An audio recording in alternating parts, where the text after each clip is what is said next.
Welcome to The Discomfort Zone, a podcast where students from the Sexuality, Marriage, and Family Studies program offered at St. Jerome's University at University of Waterloo put sexuality, marriage, and family studies into action. Here, we intend to open dialogue around topics ranging from sex, relationships, gender, anti-oppressive practices, and more. We hope this platform can challenge you to step out of your comfort zone and open your eyes to a new perspective. Grab your pillows and snacks, and let's break down barriers.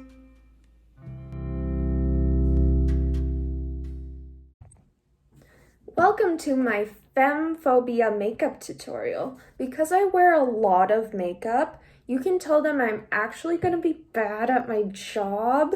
So I'm just making this tutorial as sort of an excuse, an explainer for that. Because it's of course my makeup that is the problem, not your femmephobic attitude in my workplace. If you've never heard of femmephobia before, is the regulation of patriarchal feminine norms and the systematic devaluation of femininity. So think devaluation and regulation. It's also the reason I can't be taken seriously in anything that I do. So, how is femininity devalued? Well, femininity is completely trivialized. So I'm just gonna add some pink here because anything that is pink is unimportant.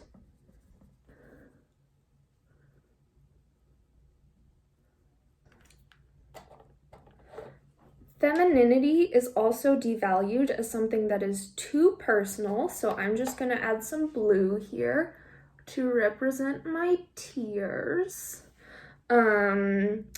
Because emotions have no place in this society, so we're just gonna keep adding that blue.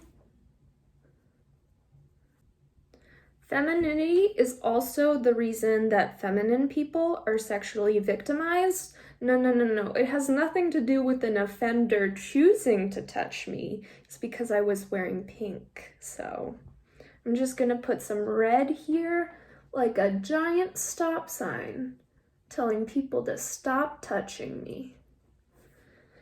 And that I actually didn't fight that by wearing a skirt. Femininity is actually regulated by femmephobia, meaning that only certain people are allowed to be feminine. So patriarchal femininity accepts norms of femininity as they relate to intersectional experiences. So I'm just gonna draw a thin black line of eyeliner here because feminine people have to be thin in order to be accepted by the patriarchy. As I do this, I'm going to be careful not to tug on my eyelid because that can cause wrinkles and feminine people are not allowed to age. Ask Sarah Jessica Parker, she remembers what you said about her.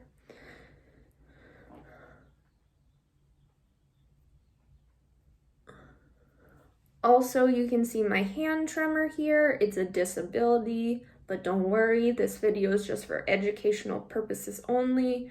I know that disabled people are supposed to be completely unfeminine, so no worries about that, I know. Then I'm just gonna put on some false lashes because femininity is false. It is something I'm doing to attract men, like a disguise. It's the human version of those weird dances that birds do.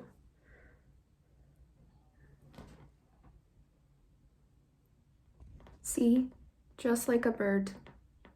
Men, come to me, I'm ready. Femmephobia also maintains the feminine subject as white. So if you wear a darker than foundation shade than me, this is a light 6, you probably have less access to femininity. Think anything over a Fenty 300.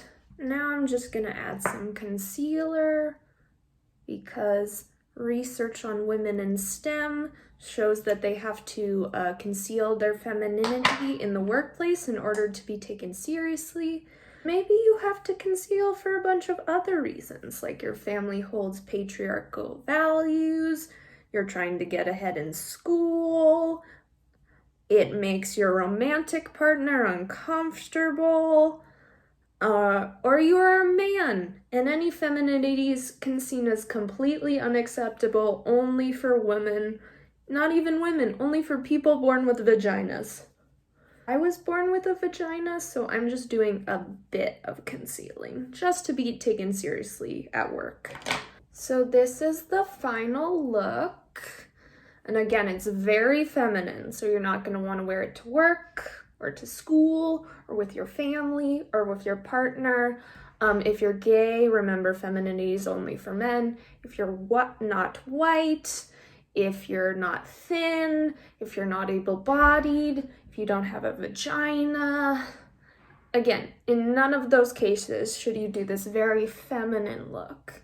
Only if you're wanting to attract men. That's the only time.